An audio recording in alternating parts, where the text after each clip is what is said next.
try to share my screen. Just 1 second.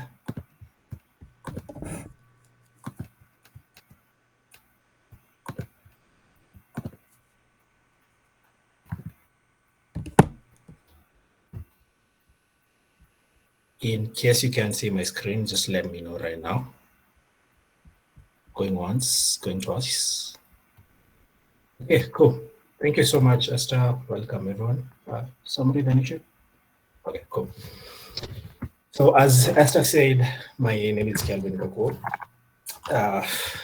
I'm a bit of an all-round data professional. I don't know if the term full stack data person exists, but I wish it did. I currently am working as the data person at Core, which is a savings fintech. Shameless plug here for Core. We offer very fantastic savings products. So I hope everybody signs up after this. A bit of background about myself. I started as a self-taught backend developer. Well, developer in general, but then I realized front-end wasn't really for me. So I picked up a bit of backend, PHP. I don't know if people still code in PHP, Java.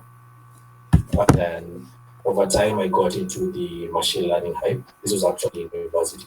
So I got into the whole hype around machine learning. I remember my first foray into actually dealing with data was a course by Andrew NG called Machine Learning. I think people still do that course. I saw there's a revamped version of the same course. So I got into machine learning, did a bit of machine learning and AI, but over time I've drifted more towards data engineering, data analysis. Yeah, so over the past few years, I've worked mostly usually as the first or the second data hire for early stage companies and in very different domains. I've worked for a company that builds APIs for telecommunications. I've worked for an organization as business advisory. I've worked for an organization that builds detections for security, for automation and security. I've worked for an emergency response company, and I'm currently working for a fintech. So in all these roles, they've always been data roles, and they've always been I've always been either the first or one of the first data people. In a nutshell, I've seen quite a bit when it comes to data. So the whole point of this talk was I just wanted to share a bit of what I've learned from my experience. Now, a massive caveat here is this is my experience and from talking to other professionals in the data space. So don't take it as like God's truth about everything you're ever gonna see when it comes to data. These are all my experience, and I'm hoping you can a thing or two. So you're the first data. You've done data bootcamps before. You've probably analyzed a few CSVs here and there. Maybe you have some experience working like data team, but you've never worked as one of the first data hires. So what should you expect, and what do you need to do to thrive in that situation? Now, before I take you through what the expectations can and usually are, I would like to give a bit more context about what companies look like from a data perspective. Think of it as data maturity of an organization. Now, companies go from not having any data, having some data, being more intentional with the data, and so on. So you can categorize the maturity into 4 sections. There's different ways of looking at this, but this is how I like to look at it. The first stage of maturity is data development. So here is where the organization maybe has just started, still trying to figure out the product, still trying to figure out what the data needs are. So usually this is a situation where different teams work in silos and collect data for their own needs. You find situations where, and you'll see as I go on, one of the expectations you'll see is you'll find different data sources for the same metrics. It becomes a nightmare. So this is very early stages where data is being collected because data is supposed to be collected. There isn't a long-term goal or insight, or there isn't just the forethought of why we collect data, what value we're trying to achieve from the data. And then as you go a bit Then as you grow a bit, you get into the reactive stage of maturity. So reactive is whereby probably this is where you're getting hired. You're the first specific person to deal with the data for the organization. Things are still very manual. Things are being done ad hoc means on request. So an example would be there isn't a dashboard for a team, but a team can come to you and be like, we need data for ABCD. You can kind of figure out how to get that data. This is not a terrible part to be, but one of the things it does, it breeds a lot of mistrust because again, it's very reactive. It's whoever asks you for the data, depending on how they explain it, give them what they need, and then you realize you give them something slightly different from the previous person. It just becomes a mess. But it's a slightly better step than the previous one. Now, usually, if you're the one of the first data hires, it's an early stage startup, and there's a very good chance it's at one of the first two levels of maturity. Now, your goal should be to build towards being more proactive and being basically an optimized data space. Proactivity means you're in a position where your job is not just send people CSVs, your job is to drive business decisions. You're in a situation where people have the data they need and they can make the correct decisions and they can trust the data. And then optimized is where now things are running like really smoothly. This is at the point where you can start doing machine learning, you can start doing AI, because when you're starting out, even if you're hired as a machine learning engineer, you can't quite do machine learning if the data is trash. Yeah, so at the back of your mind, you're probably going to enter what I call the ground floor, which is the first two levels. Just to explain a bit about this chart, the x-axis is the level of maturity in terms of strategy and processes about the data, and then the y-axis is trust about the data. The more mature the processes of the data is, the more people is treated, and the more the business will be data-driven. Yeah. Questions? Good. Now, sorry. So that's the data maturity. Now, at the same time, data flows in certain ways, or rather, like I said, data is collected. Usually, when starting out, it is collected for just because data is collected, but over time, you get more proactive with the data. Now, getting more proactive with the data comes at has different steps to it. Think of it as having a CSV with just a bunch of numbers and going to your managers and being like, here's what you understand about the business and here's the decisions we need to make and be better about the business. So the goal of a data professional is to get value out of the data. This is very specific to the business and the organization. It doesn't even have to be a for-profit business. It can be a non-profit. But at the end of the day, your job is to get value, extract value from the data. An example, for example, for Core, we collect data and we get value out of data so that we can get you the best savings products. We can provide you the best financial products that are out there. Like Google, for example, Google Search collects data so they can give you better recommendations, they can give you better ads. At the end of the day, the point of collecting data is getting value out of it. And this to me is usually in three umbrellas. The first one is solution, storage, and transformation. For those who don't, ETL means extract, transform, load. For the fancier people, there's ELT and reverse ETL. There's a lot of it, but it's all about how is your data collected, how is data stored, is it in the right format, is it analyzable, are things consistent? This is now usually what is called a data engineer. But you realize if you're getting in very early on, you probably had the JD written data engineer, but you realize your role will have to be the rest of the steps. So that's the first step. For this has to happen for the second step to happen. The second step is analysis and visualization. This is a data list. So this is about taking the data, making beautiful charts, getting insights out of it, basically making the sense out of data and translating it to the business users. Now, as much as the data is structured correctly, it probably makes sense to you because you get it every day, but it doesn't necessarily make sense to maybe the marketing team because you have to translate it into marketing terms and marketing. You have to translate it so that disappearing, such that it advises a marketing team how to do their marketing job better. It's a data analyst, it's all about dashboards, it's all about the reports, and so on and so forth. And then the third step, now this is like the sexy part of data. This is what everyone wants to do, but you have to do all the dirty work before doing this step. This is about machine learning, AI. This is about being predictive, being proactive. This is about building beautiful models. Like I said, this is really where I got in. Like that was a hook, and then I realized you can't quite do much to ML if all you do is try to find CSVs, trying to clean them, try to get them into a structure that is usable to make models. So to me, these are the three big umbrellas when it comes to working with data, working as a data professional.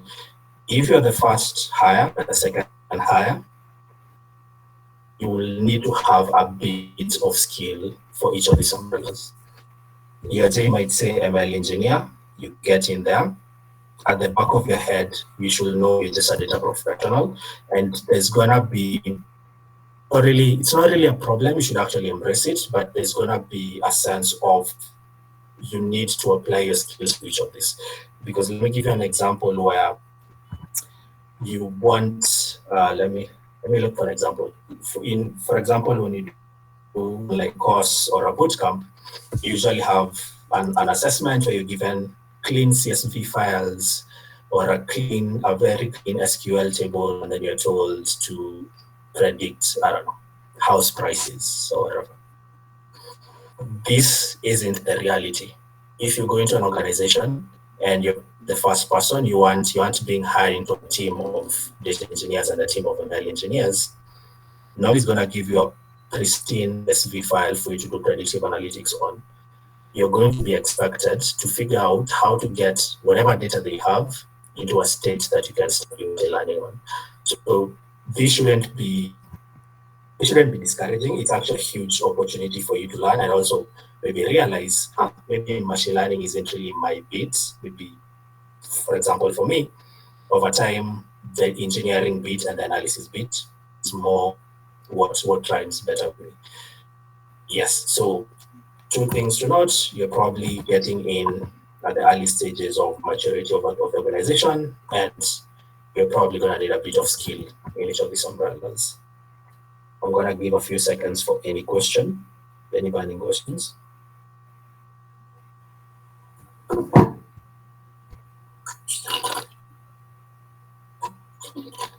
Okay, cool. So no questions. So with all that context in mind, let's see. Kelvin? Question? Yes. Good evening. Evening, Nigel. Okay. Thanks, Tim. So, based on the visualization that you are showcasing, so in terms of this roadmap, just based on what we are seeing on the screen, so it's ideal you start with, let's say, if the goal is to be a scientist, the roadmap would be start with data engineering, then visualization as data analyst, then ML, or you mean as an individual trying to get into the roadmap or the organization? As an individual. Okay. So no, I wouldn't say the ideal is to do each of this, because at the end of the day, maybe even your goals as an individual is to work for a massive company that already has a team of 100 people. For me, it's if your goal is to work for very early stage companies, you need to have a bit of skill in each of these. I'm not saying only learn data engineering and then do analysis and then do ML. You can do a bit of each of it at the same time. You don't have to be super, it doesn't have to be as sequential as is being shown here. This mostly applies in the roadmap of the organization itself. For an organization to do like proper ML, you need to have a good basis, for example. So I wouldn't say as an individual you have to do each step by step, but having a bit of skill in each of them, as much as you've specialized in machine learning, have a bit of skill in analysis and engineering doesn't hurt. Yeah. That's clear. Thank you. Okay, awesome. So let's look at a few things that you can expect. So we'll start on the technical side of things, the stack and so on. Yeah, so the first thing is you'll probably see a tech stack you've never even worked with before. Um, If you've gone through boot camps or even you've got even to Moringa school, one of these schools, for example, you've probably learned a small subset of tools that exist. So you maybe learned Python, SQL, written some pandas code here. Maybe if you're very fancy, you've worked with Spark somewhere else. But you get into an organization and then you realize these people only use Excel files. That's their database, Excel files, and maybe to make matters worse, they use MS Access. It's something that I've seen before. It's a case where it's not necessarily a product-based business, it's maybe a service company. So different companies that offer different services store their data in Excel files. You have a job to do, you need to form, you need to create a roadmap for the data, but you've never worked with Microsoft products. So that's one of the places where I had to learn VBA, Visual Basic. I forget what the A stands for, but I wrote a lot of VBA, and I had never written VBA before, but I had to learn VBA and build pipelines on VBA. Another example is another place that used a lot of Google products, so Google Drive, Google Sheets, Google Docs, presentations, and all that. I had to learn and write app scripts. Google App Scripts is almost like JavaScript, but it's built to work with Google products. So my point is you can't always expect to see a certain tech stack. Now, maybe the JDC they're hiring a Python engineer or an SQL or whatever, but once you go on the ground, quote unquote, usually JD usually has a bit of aspiration to it. So maybe they want somebody with skills for SQL, which is good because they want to work towards like having a proper DB. But as of today, they use Google Sheets, they use Excel. Your first initiative can't be rebuilding everything from scratch because the business needs to keep going. You need to start providing value as early as possible. So the key things here is number one, you need to know how to teach yourself quickly and efficiently. I think this applies to entirety of working in tech. You need to be very nimble, you need to learn things very quickly. You need to be curious, you need to be very efficient about your learning. The second thing is you need to be flexible. If you come and find that these people don't use Python, they use R. Personally, I'm a huge hater of R. R is just a terrible language. But I'm in a situation where R was the best tool to use. So I learned R and I wrote R. So you need to be very flexible. And I think a bigger point here is you shouldn't put the business in a situation where they're waiting for you to rebuild everything for them to continue the operations or to start extracting value from it. So at the back of your head, you're like, we're building a fantastic data warehouse in Airflow and all the buzzwords. However, it has to wait for you to create all their data for them to continue using the data for you to start generating reports. Not really. You can't quite work like that. You need to be flexible enough and learn to build around what you have as you build for the future. So, for example, the VBA example, start working with what's there, the VBA results, and so on, as you work towards the more long-term goal of having proper data. And this usually comes with a side effect of there not being good data tooling. So you're the first data hire. There's never really been anyone that thinks through what data needs, what a data person will need. So this is so maybe in a situation where let me give you an example where the databases like that you couldn't quite access. It's very hard to be given access, direct SQL access to a database, but there were APIs that powered the back office dashboard. So the customer support team can go into a dashboard, like a back office dashboard, and see if you see how like you call equity and they can see your transactions and help you manage things about your accounts. So the customer support can see that data, but the new data person can't get access to the raw data. But that dashboard has been built with some form of APIs. So I'm in a situation where a quick win, it's not the best. A quick win is to understand the API and to just build a simple script on top of the API so you can continue getting value out of the data. So I think the key thing to get out of this is you need to be very flexible. You need to be able to learn quickly and efficiently. So there's learning quickly and just getting a few ideas here and there, and then just being able to understand this thing that I'm learning. Is it going to solve my problem? That should solve my problem, and so on.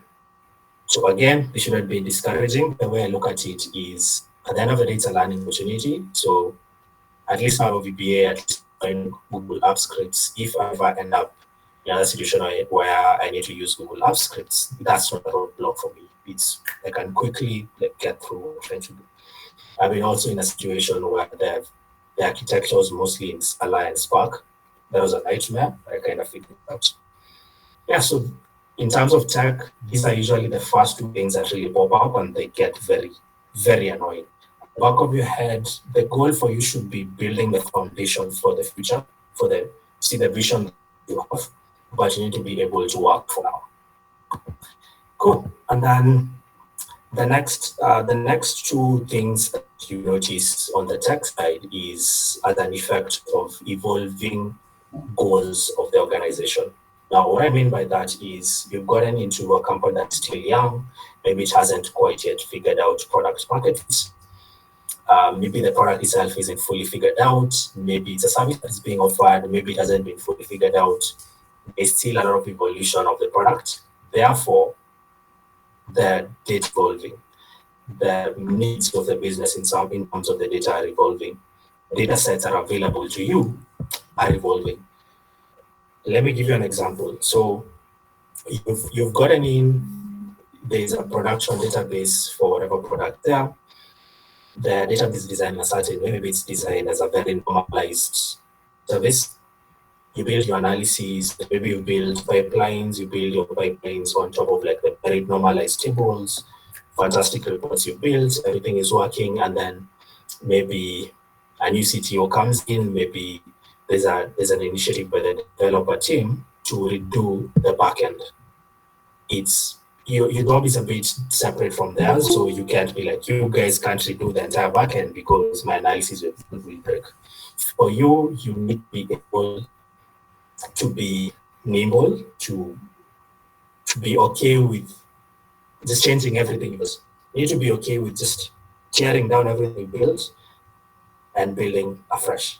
Ideally, that's how it should be. That's not be happening. So there's actually a point here about weighing the priority. But if you're in a situation where one of the biggest data sources is changing structure, you cannot stop doing your job because the structure has changed. You cannot stop doing your job because the organization has introduced a new product which has been metrics, which has new data sources. No, you need to just be on top of things and be okay with change. Change is a good thing. While it's change that is inspired by good ideas. Change is a good thing, so you need to be okay with like staying on top of things, staying nimble, and just be okay with tearing down everything. Never fall in love with the solution. There's actually advice that's even to like startup founders. Never fall in love with the solution, fall in love with the problem. At the end of the day, maybe the problem for you is generating insights. Maybe the problem here is doing machine learning. That's what you should be aiming at. It's not writing the most beautiful code. Write the most beautiful code, but don't fall in love with it. Don't feel like you're losing a part of yourself because you need to rewrite code. So you need to be able to just, at the end of the day, just be obsessed about the problem you're trying to solve and not necessarily the solution you're building. This happens quite a bit, especially in an early stage company things just change a lot, and that's fine. And related to this is, this happens everywhere. It's almost funny. There's a loose spreadsheet somewhere all the time. Now, spreadsheets are usually like the first database that people use. Even even for personal use, you'll probably put something in a spreadsheet and call it a day. Now, imagine a company that just started out, maybe 2 people, they have spreadsheets with some data here and there. They hire another 2 people, they put their things in their own spreadsheets. And again, as the organization is evolving, as the goals of the organization are evolving, spreadsheets just start popping up. I always find it areas how I'll be in an organization for like 6 months. I think I've fully gotten the scope of the data and where the data sits. And there's always going to be a loose spreadsheet every single time. Sometimes I don't have context or I don't have, maybe somebody asked me for some very weird data set. I'm like, I've never even heard of that. And then somebody who's had context in that organization for quite a while, they're like, oh, yeah, we do have a spreadsheet. We've been tracking whatever for quite a long time. So this becomes a problem for one main reason. You end up with a situation where there is same-ish data, but slightly different sources. So let's take an example of, so a real life example for the business advisory company was different individuals would work with different businesses for like advisory bit, and there is data that they would collect. Now, and those spreadsheets. Now, because it was spreadsheets and spreadsheets are not usually the best DB, they're not a DB in the first place. We ended up with a situation where there was slightly different structures and slightly different metrics depending on the individual you talk to. So one individual records, let me give a wild example of number of sessions they have businesses. They record it slightly different from another person. Now, at the end of the day, when you want to understand how much advisors are spending with the businesses, nobody has a good answer because they just lose spreadsheets all over the place. Again, it's not really a bad thing. It's just an effect of evolution of an organization. So here, one of the biggest things, you have to have spreadsheet skills. For me, that's a non-negotiable. If you work with computers, it's not even as a data person. If you work with computers, you need to know how to use spreadsheets. Simple things like doing summations, doing pivot tables. It's just the simple things that will provide some value because you can go into a spreadsheet and be like, okay, the spreadsheet is structured in a slightly not good way, and I can structure it this way, and I can make sure they're all standard, and I can analyze them in the same way. So the first thing here, you just have to have spreadsheet skills. That should not even be anyone's mind. And then the second thing, you need to work towards eliminating spreadsheets. An organization that's growing needs to do away with spreadsheets. Spreadsheets are not a DB. They're a mess. They're a good starting point, but you end up in it's a shit situation when you just have spreadsheets over time. So you should, as part of increased trust, as part of growing maturity of the data landscape of the business, spreadsheets need to go bit by bit. You're never going to eliminate them 100%, but for the key source, for the key data sources, especially for data sources and metrics that are shared by everyone, they can be in a spreadsheet. So the first thing, you need spreadsheet skills, and then you need to work towards eliminating the spreadsheets. Cool. So I'll take questions if there's any for those 2 slides.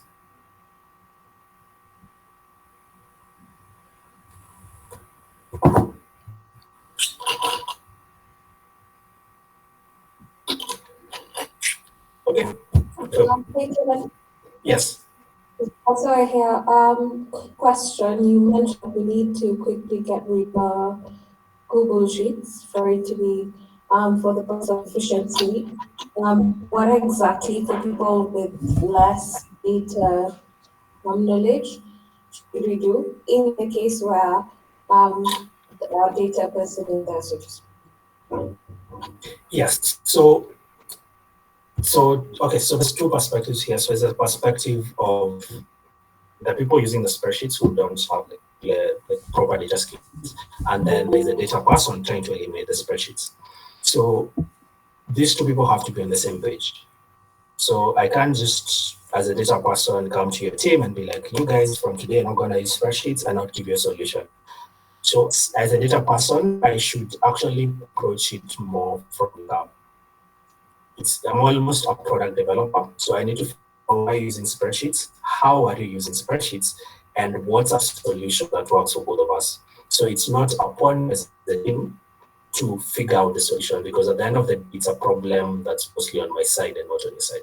So the answer there is the skill of eliminating spreadsheets is knowing what is a good solution for me as a data person, and also what's a good solution for the people who I'm taking away the spreadsheets from. Yeah. Thanks. And yeah, and it's not, I wouldn't say quickly eliminate spreadsheets, it's just over time eliminate spreadsheets.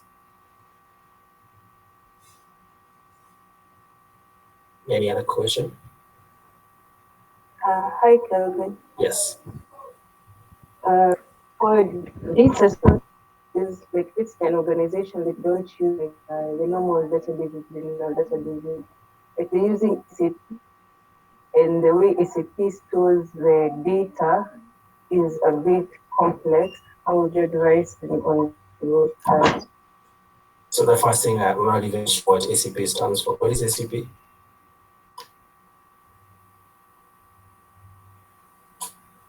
And any know what SCP is? Ah, wait, okay. So those are two different answers.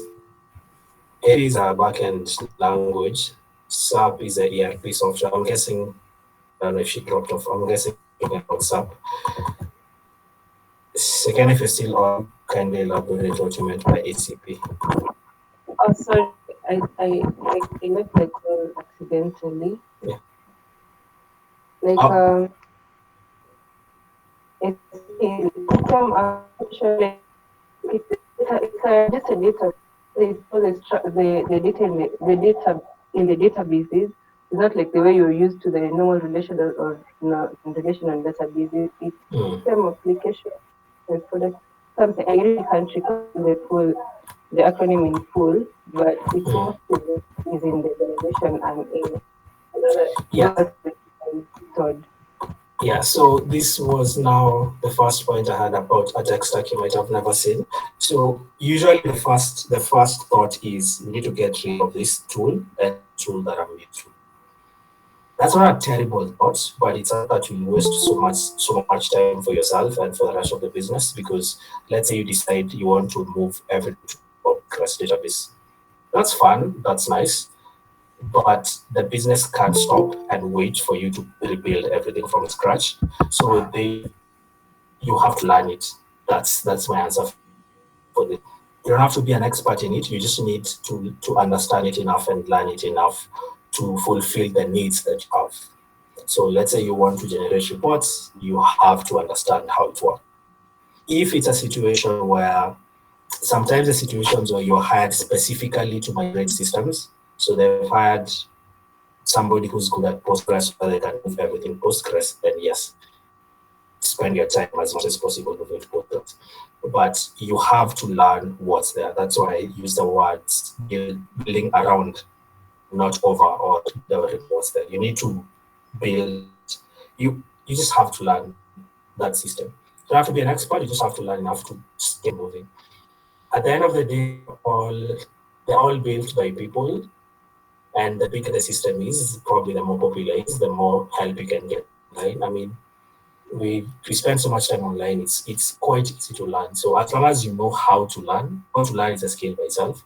You just have to learn. So just learn the system, get going, and then if it makes sense to migrate things to a system that's easier to use, to a system that's better based on whatever metrics, then you do that. Yes. So somebody said in the chat, yeah, there's a lot of SAP answers online. Oh, it's SAP. Oh, okay, yeah. Just that some content is not in English. Yeah, you just have to learn, and if you truly cannot get it to work, you have to find a compromise in the business. Yeah, it's a tough situation to be in, but there will be a solution for it, especially for an early company. They can't start now stopping everything and building a whole data stack from scratch. Yeah, I don't know if that's the answer you wanted to hear, but that's how it is. Okay.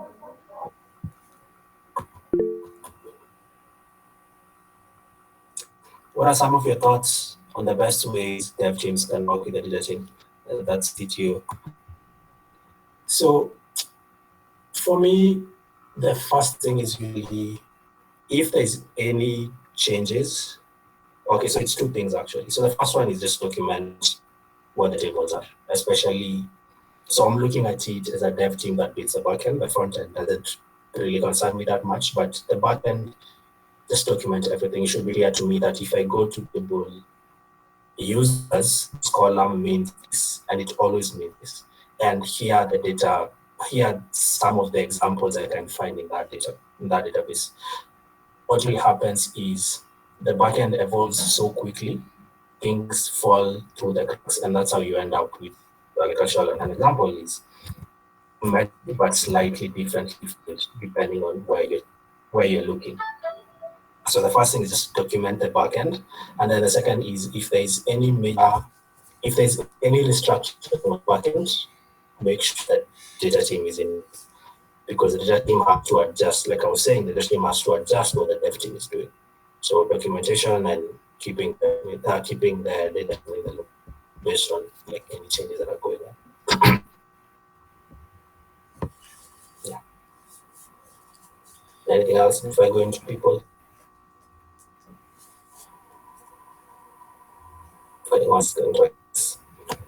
If anything comes up, you can also put it in the chat. Oh, so that section was some expectations you can have on the tech side of things. So this second last section is what you can expect in terms of people. So this is, I think, the bit where we forget. Like I work with computers all day, I work with data all day, I do math all day. You need people. At the end of the day, the role is very much affected by and affects the rest of the organization. So the first thing is there's almost never going to be standard definitions for metrics. This is one of the things that annoys me the most. But again, at no fault of anyone, depending on who you ask, there's going to be slightly different definitions for different metrics. If you ask, for example, the marketing team, who's a user, they might tell you a user is somebody who has signed up, like a general account. If you go and ask another example. If you go and ask the finance team, like who's a user, they might tell you a user is somebody who has saved, for instance. And you can't have decisions being made depending on who you ask. There needs to be a standard understanding of what things mean, right? Now, my advice for this is one of the first initiatives should be talk to everyone. And by everyone, I mean every single person that works in that company. Now, if it's a 300-person company, you can't do it. But if it's a 300-person company, you're probably not the first data person. You're probably going to a company with like 20, 30 people, 50 people. You need to make it your first goal to have a chat with everyone, understand what metrics do they use, what metrics do they interact with, what these metrics mean, do they access it somehow, just for every person, have a full understanding of what their needs are, how they define metrics, and so on. Because the main problem with metrics are not defined in a standard way is nobody's ever going to trust the data. Because if I ask you how many users we have, 300, ask this another person in the same meeting and they tell me 200, that's pointless. So you're not going to meet standard definitions, and your job is to create standard definitions. And the second thing is one of the things is because there isn't standard definitions, and everybody has slightly different context of the business, you end up with a situation where people don't necessarily have clear data needs. And this is actually where now you come in. So the first thing you do is to make everyone understand what metrics they deal with, what metrics they're looking for, and then it's your job to standardize them, document them, and build it into people's heads, just to make sure everybody's talking about the same thing. marketing, talking to finance, and then talking users is the same thing. And this way, you get to a point where people start to see, oh, okay, so we can do this with the data. We can start answering these questions we didn't even have in mind with the data. And it builds trust over time because people know that. And another thing is like slightly changing numbers. So maybe the metric is given correctly, but because of how the data is set up, depending on when you look at it, it changes completely. That's probably even worse. Because if you look at it right now and somebody looks at it an hour later, it's slightly different, it makes it even worse. So it's your job to make sure, essentially the whole point, everybody is on the same page, has an understanding of what they're trying to achieve with the data, and like it's your job to guide that conversation and to like guide that roadmap. And then the second thing is about you working as a data professional. So this is usually one of most people's nightmares. You're probably going to be working alone. Now, this doesn't mean nobody is assisting you, but at the end of the day, you're going to be the data expert in this space. It's not the most fun thing, but it's a fact. You're going to be alone. And what usually happens is there are no processes for the rest of the team to work with you as a data person. By process, what I mean is a dev. You're probably going to have a board, a to-do board that has sprints. There's a bit structure.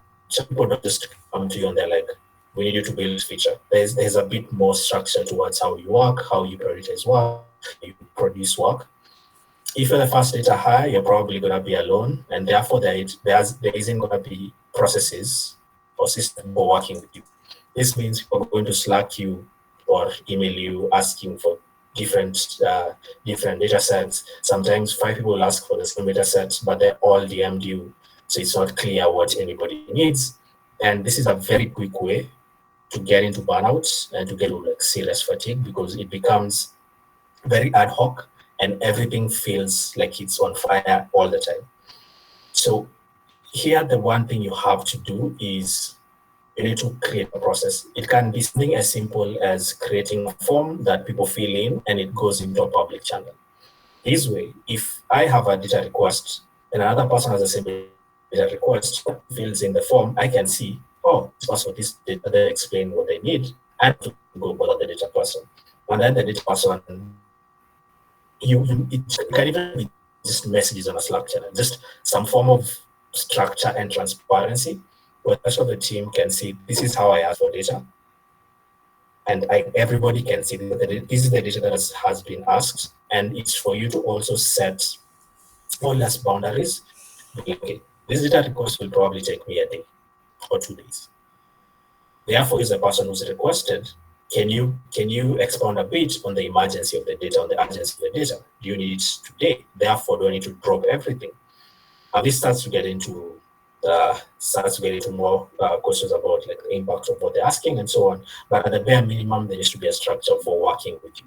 Most other teams have a structure, but usually with data, especially when you're the first data expert, it's going to be so ad hoc, and it's probably going to be out. So if you take just one thing from this entire talk, is you have to create a process. Most likely going to find it there, and you have to create it both for the sake of the quality of the work you do and also for the sake of the quality you have. Yeah. And then finally, you had expectations for the tech, you've thrived, you've worked through them, you have the expectations from the people side of things, you've worked through them, the company has gotten to a bit of a level of maturity, maybe the second stage of maturity where things are reactive, maybe we started building a dashboard here and there. People trust the data, but there's usually one small issue. It's not really small, but there's usually an issue that always ends up remaining. So the issue is you're the data expert. You're going to be doing a lot of hand-holding.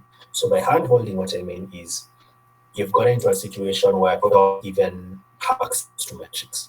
People can't even tell growth, a metric of growth, for example. This is a very severe example, but it happens sometimes.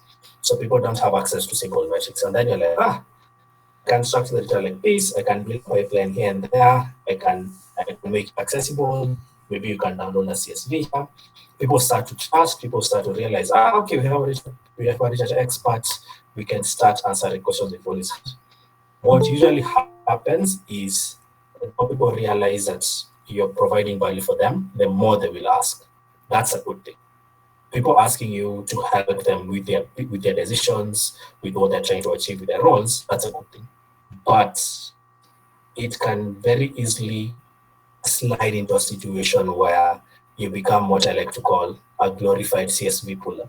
Basically, you get into work in the morning, you have like 20 questions, you have 20 asks that people want CSVs for 20 different things, and all you do is just generate CSVs. That's not a bad thing, but in the long term, it is a bad thing. So the final step that you should do is, I think this should actually be like the first at the back of your mind when you're getting to school, is you want to be in a situation where people are independent. Your role is thinking about the future of the data storage. Your role is not download CSVs to people. You should get to a situation where people know where they can go to download CSVs at the bare minimum. Your goal should be a team that usually needs to make like very quick decisions every day, maybe has a dashboard with metrics they need. So they don't have to come every day and be like, Kelvin, here are 20 metrics we need. And then your job is to go and do like 20 queries every day, extracting the same thing over and over. It becomes very useless for you. And also it's a worse way of providing value. So your goal should be reducing hand holding. You should be making people independent. And the thing is, if you go into it with a goal of like increasing data maturity, this is almost a natural progression. So you get to a point where teams are very dependent. Teams come to you for new data needs. Teams come to you for like support or maintenance. People don't come to you directly as an individual for data. Now I can go to ABCD place. I can get these metrics. You've documented the definitions. They know these metrics mean ABCD. And then they know if they have new data asks, this is a process for the data ask. This is really how long things take, and so on. So you get into a situation where the data is almost running itself, and you can concentrate on the more long-term modernization. You can't build models if anything you do the whole day is extract CSVs. Yeah, so that's it. Questions? You can find me on any of this or any on this social media. I'm usually very easy to reach out to.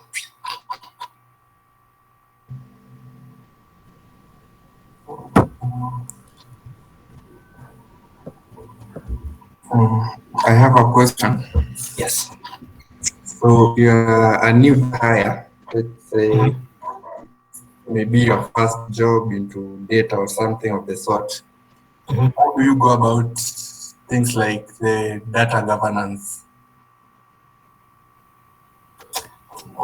That's a good question. So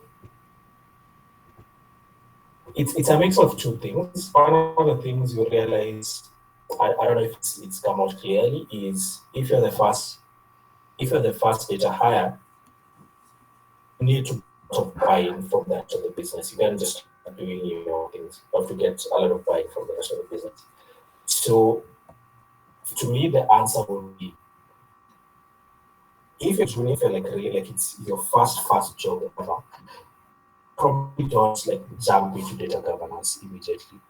Start with the simple things. Start with like generating reports. Start with making sure that data is clean, and then things like data governance come up naturally. And at this point, it's a bit clear to the rest of business why this is an important thing. So for the more nuanced bits of data, especially religion, I think the best way is to jump right into them, is to have at the back of your mind as much more mature, these are now problems. And so it's more or less like cross the bridge when you get there. Have it at the back of your mind, but cross the bridge. Now, again, this is very much business specific. So another example would be like security and privacy. you might work, for example, at one of the places I was working for emergency response. That's a health company, so data is very like it's analog and key. That's a thing that I had to work with, even if ideally it shouldn't be that hard to access data. So the answer for that, I think, would be get a bit more mature in that and then start tackling such issues, unless the situation itself dictates that you have to work on data governance immediately. I don't know if that answers the question. Yes, it does. Yeah. So there's a question in the chat. You mentioned that data is most probably alone. In your experience, do you have some other suggestions than what you've shared of what major departments or the organization can do to support or provide a more collaborative environment? I would say a more collaborative environment for the data person to thrive. I think for me, from experience, it's the teams. Well, it happens over time, but having a bit more idea of what their priorities are in terms of data. So if a team has like 50 data points that they need me to get for them, I'm alone, 50 data points is probably going to take a lot of time. So as a team, they should probably figure out like what are the 5 metrics they need immediately, and then what are the other 40 that can be worked on over time. So I think to me that's what usually comes up, because somebody might create a data ask, they have like 20 things they need. The way it's worded seems very urgent, but then once I sit down with them and try to understand what they're trying to achieve, what impact it's gonna have, you realize that some of them wait for a bit, or maybe there's a way to access that metric without involving me immediately. So I work on the 5 things, and then the other things I work with them over time. So I think that's what comes to mind, just the teams having an idea of prioritization. The same way you can't go to the dev team and ask them to build 50 features at once. Be like, okay, for this month, we'd like to improve our product ABCD. And then the dev team works on that.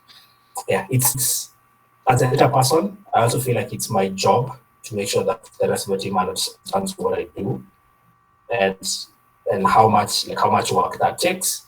And for them, it's a mix of empathy and understanding and so on. So it's very collaborative. Then another question.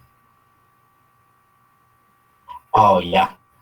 So the question here is usually for people who are not like very tech adjacent, they mix up tech team, data team. So any simple word to separate this. Let me just give you an example of myself. So the way I look at an organization is like two sections. There's a tech team, the people who build the product. So for example, for core, team of engineers that build the app, the website, just whatever users are interacting with, everything is building that. And then on the other side, there's the business. There's a finance team, there's an operations team, there's a marketing team. It's basically everything that is required to make the product success. Now, in the middle there is me, the data person. My job is to make sure all this data that is coming from the tech side, because by building the product, there's a lot of data being collected, is basically my job is translating it towards the business side. So I think that makes it even worse, as clear as mud. But the separation is, if as a company you offer a product, the product is used by users. Whoever is building whatever users are using, whoever is building the dashboards or making slides or whatever, that's the data. Yeah, that's clear as mud. Any more questions?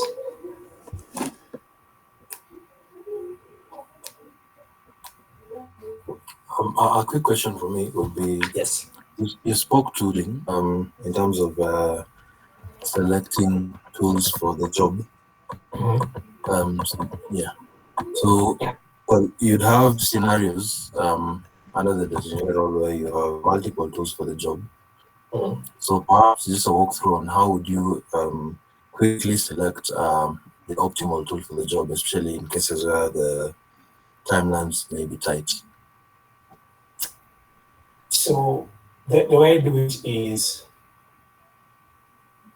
pick out whatever solves the problem immediately. So an example would be, let's say, the marketing team doesn't have reports at all, right? You can literally go download CSVs from wherever this data is, make reports for them, have the reports manually updated maybe every other day, as you now spend time to pick the correct tools. So I wouldn't go immediately to jump into the tool. I would ease the pain of the rest of the business as I pick out the tools. And then now picking out the tools will now be based on a million things. So like what stack is already there? Is it a streaming problem, a batch problem? Is it things about performance of queries a problem? So my first action would be, let me try and ease the pain, because at the end of the day, it's not you who's being pained by the sheet data, it's the business. So first, whatever makes it the quickest to ease their pain, I will do first, and then sit down and pick like proper tools. It's the same idea behind, let's say you've got an organization, there isn't like a proper data warehouse, but nobody has any metrics. You can do simple things as, let's say there's an SQL database, you can introduce, like there's a tool called Metabase. You can introduce Metabase to the team and be like, okay, here's Metabase. I will write a few queries here and there that everybody can access a few simple metrics as you build the data warehouse. Yeah. Does that answer? Does that answer the question? Yeah, that does. Awesome. Anything else? Hi Kelvin. Yes. I first thank you for this eye-opening session. The question that I have for you is, for someone that is looking to land their first data engineering role, what is your advice for them? If it's a data engineering role and it's your first job ever, probably don't apply for a role where you will drown. Because like I said, yes, it's an engineering role, but if you're the only data person, it's just going to happen that you will need to do analysis, you will need to do ML, and you're going to quickly drown. So if it's like your first job ever, apply specifically to places where there's a team. Don't apply for jobs where you're alone. It's not gonna turn out well. And if you're a bit more senior, then you can be doing. But if it's like your first job, go into a team. You learn a lot from a team also. So I don't usually advise starting out in solo roles when you're starting. Start on in teams here and there, and then you can go solo over time. Okay, thank you. Yeah, probably know what you said to hear, but going solo for a first job is really a good idea. True. Yeah, and also another thing we forget is you learn to deal with people the more you work with people. So if you've just like gotten out of university, maybe you've done a boot camp and then you're the first data person, it's going to be very hard to know how to convince people, like to get buy-in from managers, to get buy-in from the team, and so on. So for our first role, do not do it solo. Be very specific about what with a team. Okay. Yeah. Anything else? Maybe two more questions and then we close this thing. Okay. Looks And, like there's not.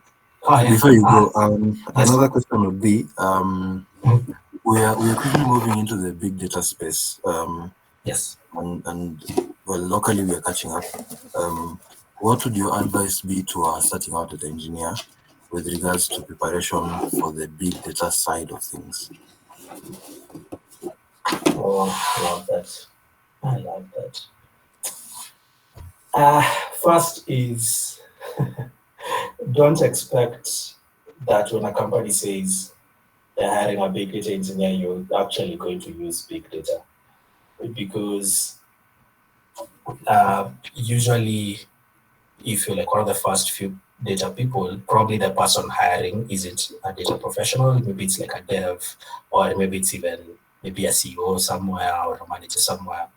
So the idea of big data and what actually big data isn't like very directly linked.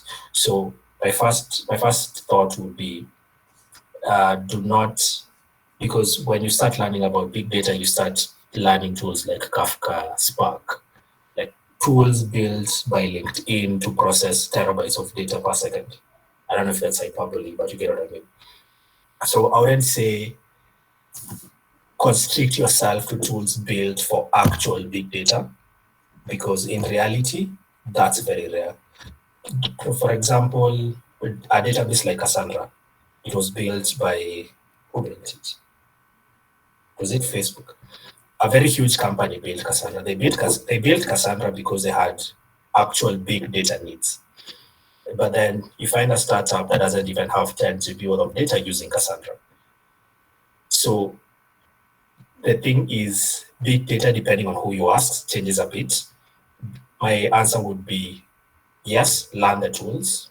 It's very easy to find out what these tools are, but also remember it's not always going to be big data. So don't be one of those people that you go into an organization, none of their data is actually streaming data. It can only be done in batch, and then you try to implement streaming tools because those are the tools you learned. So yes, learn the tools for big data. Be prepared for when you're actually in a situation with big data, but also again flexibility. Have have the skills to work with not so big data. Yeah. Big data is very aspirational, especially when you talk to people who don't actually work with data. You realize people are talking about a CSV with 1 million lines as big data. That's not really big data. Yeah. I feel like I'm giving very pessimistic answers. Yes. All right. So I just have one question. For somebody who is looking to learn more on data engineering to be a self-taught data engineer, Yes. what resources would you recommend for such a person so that they could at least get all the information they need for them to learn, basically on which languages to start with and so on? Okay. So the simplest answer I usually give, at the bare minimum, learn Python and SQL. Now, when I say learn Python, I don't mean go Google Python for data science. I hate that with a passion. Learn Python as if you are a developer. You learn Python as a proper programming language, and then learn that the libraries built to work with data in Python. So the simplest answer is always Python and SQL will take you very far.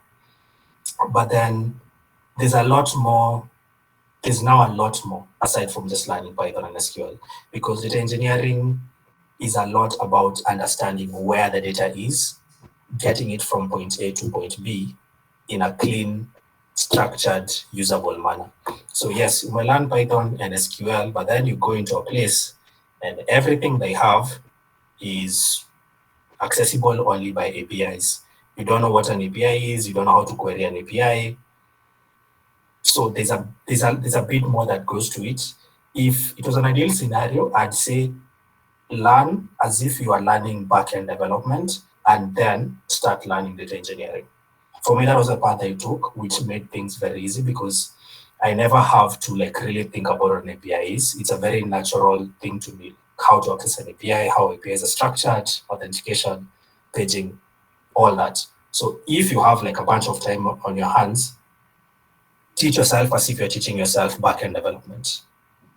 And then as if you're building a backend, you're building APIs, you're just building a backend and then start learning data engineering, because data engineering just takes it now from backend dev, you start doing data engineering. But if you're short of time, Python and SQL and proper Python, not Python for data or whatever.